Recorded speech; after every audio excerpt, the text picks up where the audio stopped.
Incredible. The gem's powers are virtually without limit. In fact, why should I hand it over to the Emperor when I can use it to become Emperor myself? Is this Snoke? This is the Snoke origin story. Well, I mean, I guess there's something of a physical resemblance if he had some age, and maybe he gets really tall at some point. You've come so far for the Sun Star.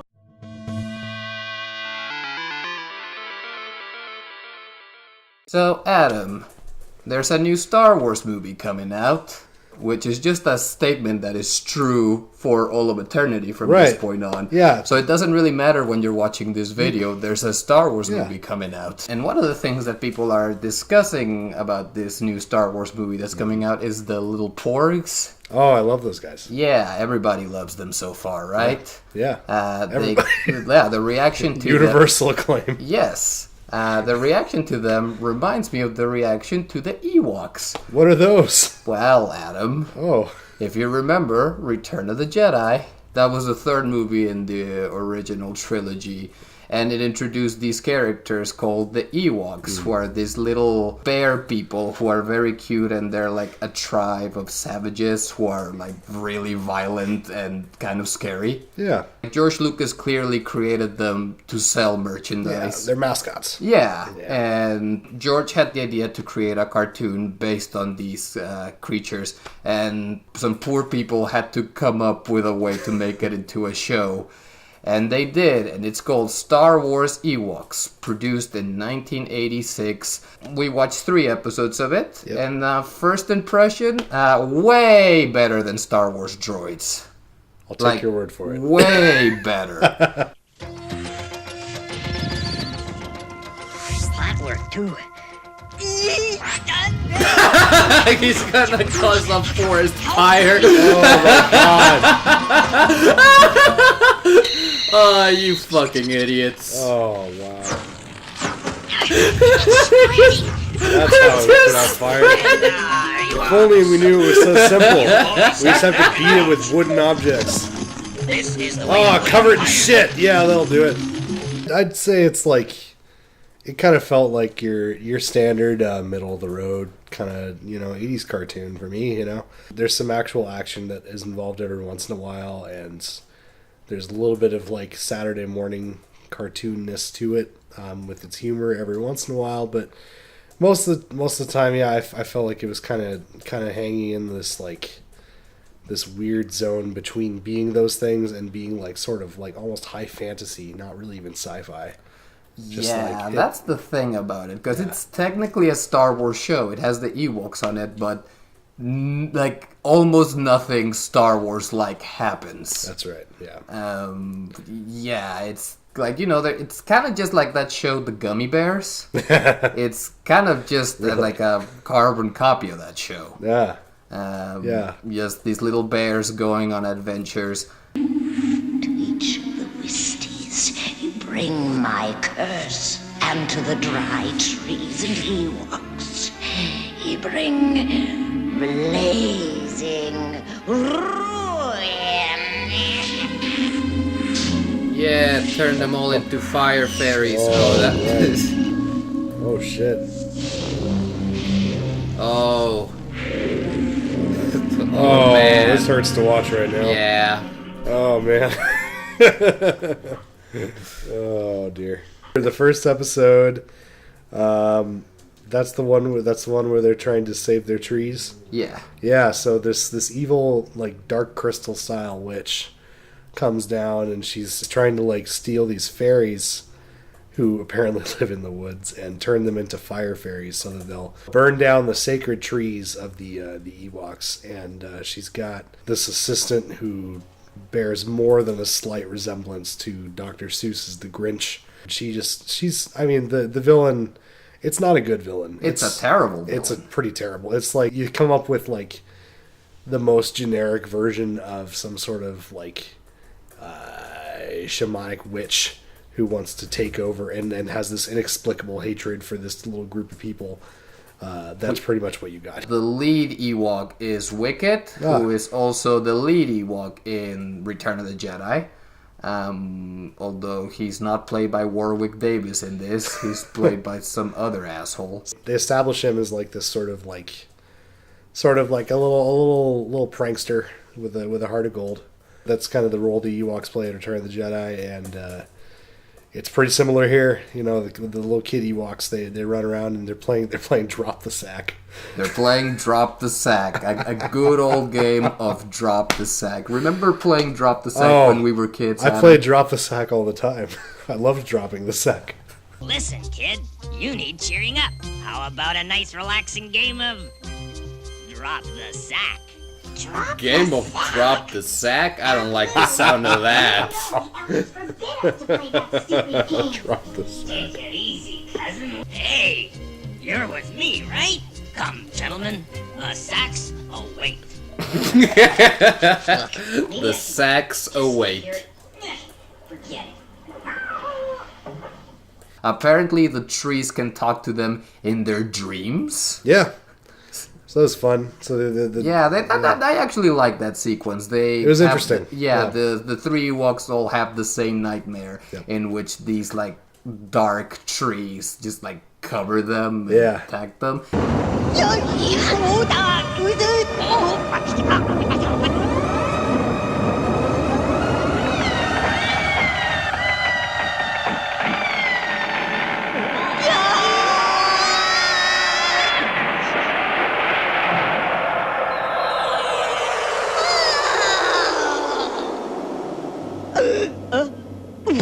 It's pretty cool. Yeah. I wish there was more stuff like that in the show. I think that was pretty consistent throughout the 3 episodes for me. Like there was always like 1 or 2 things that they would do where I was thinking this is actually an interesting choice for a kid's cartoon. And like I wouldn't go as far as to say it's good because of them, but like at least it stands out. We should mention that all 3 episodes we watched were written by Paul Dini, who's the creator of Batman the Animated Series and Freakazoid. Like, a really talented guy, and I'm sure he had like a weekend to come up with each episode.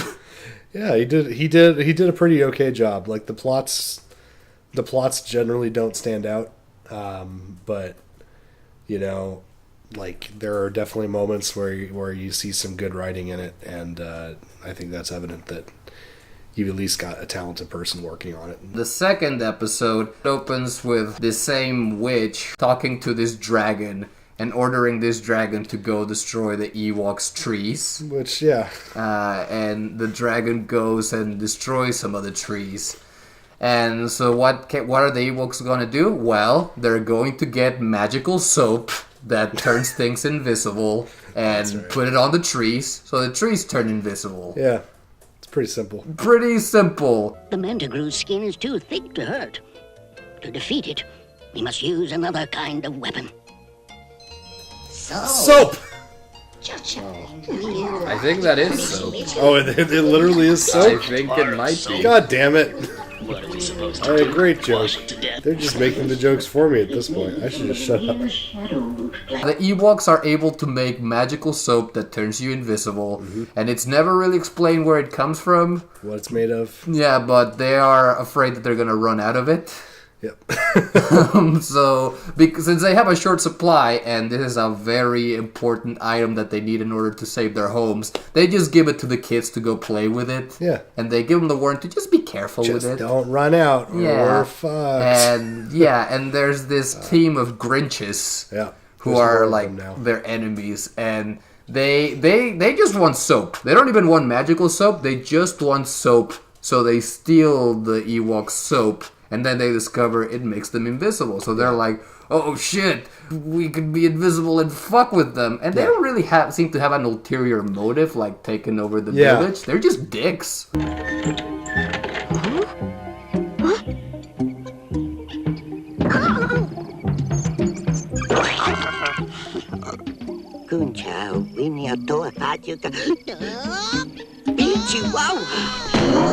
What if they just did this episode because they were like, hey, it'd be cheaper to not have to animate things? That's very possible. That's pretty bad when you're doing that on episode 2. Yeah. The third episode we watched, I sought out because I knew it was like the only episode of the show in which Star Wars-like stuff happened. Mm-hmm. And in this episode, the Empire heads to the Ewoks planet, and there's this guy called Dr. Rhaegar. I don't know what his deal is. He just appears to be some regular guy. He's looking for this magical stone that the Ewoks have. There's this one high-ranking officer in the Empire who believes this whole thing is bullshit and there's no magical stone. But Dr. Rhaegar tells him that the Emperor himself approved of this mission, so they're gonna go ahead and do it. So he gets in a teapot and goes down to the Ewoks planet to fuck with them. Yeah. No! I must get the Sunstar. That was pretty fucking easy. No!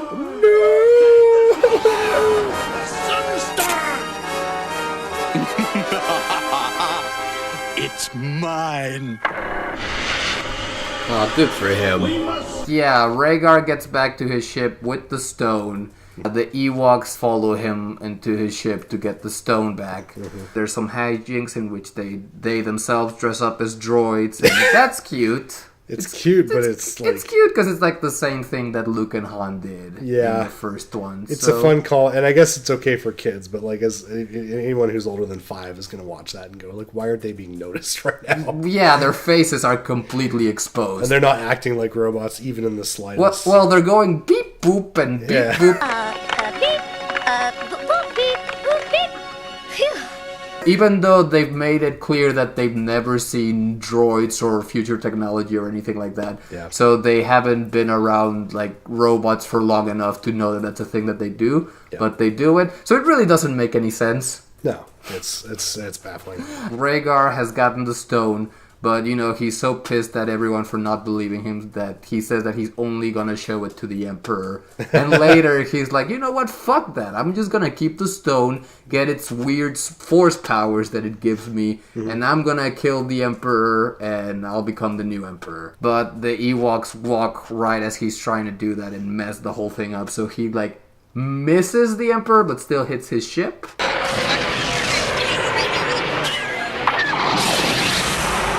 Emperor's shuttle now commencing landing pattern. We're under attack! You just shot the Emperor! Is this how Palpatine dies? Someone on this ship just fired on the Emperor. What? Find them at once! It's like a Curb Your Enthusiasm style twist. Dr. Rhaegar, you've been charged with high treason against the Empire. What will you do to me? Nothing. The Emperor is going to punish you himself. Not that. I beg you. No.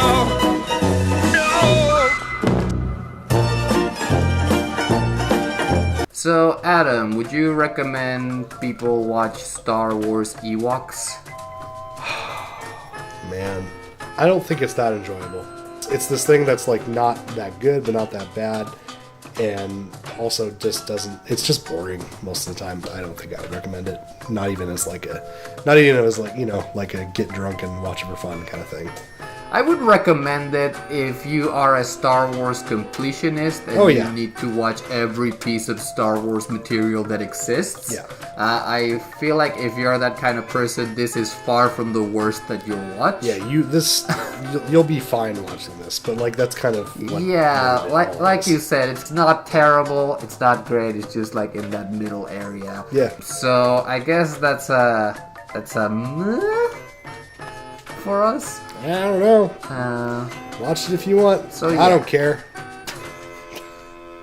Oh, there's the theme song. The theme song. Oh!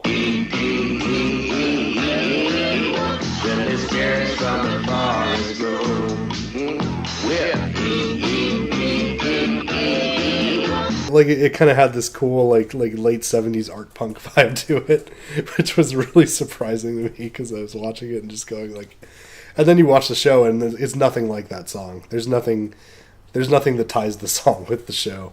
What do you think that song would be more appropriate over? Maybe something that's like set in a city.